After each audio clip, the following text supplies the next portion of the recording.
Good morning.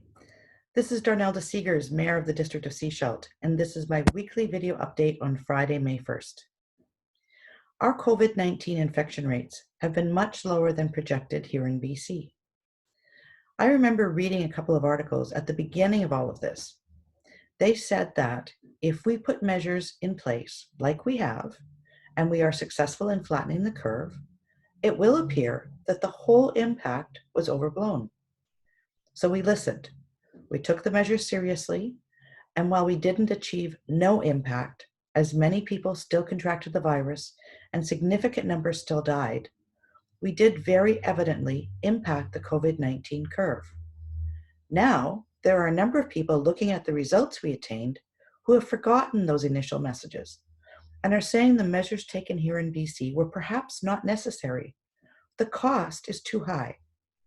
Remember, it is only because we took the measures seriously that we had the more minimal impact that we've seen to date. Does that mean that the threat has gone away? No. So don't get complacent and start ignoring the guidelines. Later today, Dr. Bonnie Henry will be sharing the latest COVID-19 modeling for BC. This information is what she will base her decisions on going forward around reopening the economy. We know from looking around the world that we are going to be living with COVID-19 in our communities for quite some time.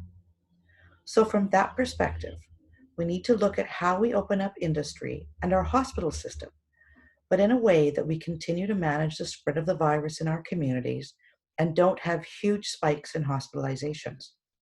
We need to do it in a thoughtful, careful way so that we develop a way of living with it. Now, some of you have said you don't want to change where we are and what we as a province are doing. That is not realistic. We need to move forward from where we are. We need to gradually embrace a new normal, a new world, a new way of living and doing business.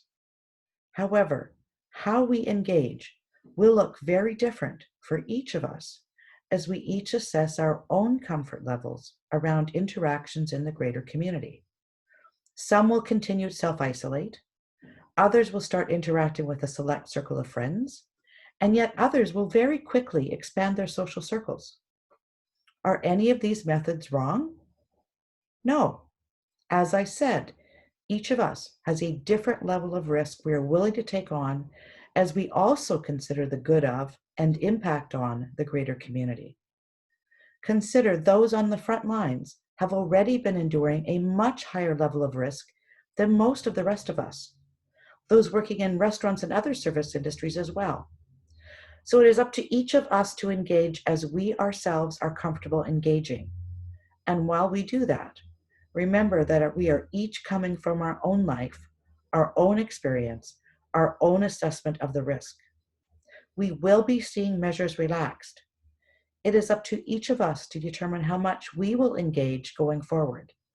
And remember, what you do may not be what someone else does. Please don't call out or judge those whose situation may be very different from yours. We are all in this together. Stay safe, be kind, and stay 6 feet apart. And I will talk to you again next week.